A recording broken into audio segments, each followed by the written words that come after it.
Sebuah video yang direkam oleh warga memperlihatkan awan pekat membentang di langit Pamekasan, tepatnya di Pantai Talang Siring, Desa Montok, Kecamatan Larangan, Kabupaten Pamekasan, Jawa Timur.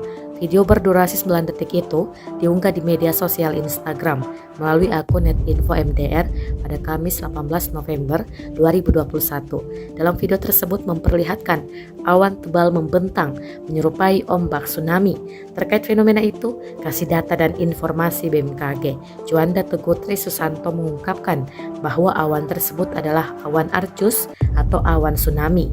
Awan Arcus Cloud penyebab terbentuknya dipicu karena ketidakstabilan atmosfer di sepanjang pertemuan massa udara yang lebih dingin dengan massa udara yang lebih hangat serta lembab, sehingga membentuk tipe awan yang memiliki pola horizontal memanjang. Teguh menuturkan Arcus Cloud memiliki dua tipe, Safe Cloud dan Roll Cloud.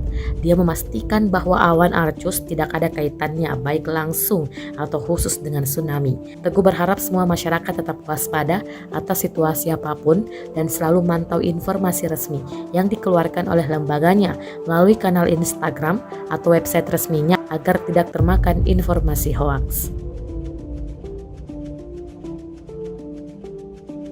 Terima kasih sudah nonton. Jangan lupa like, subscribe, dan share ya.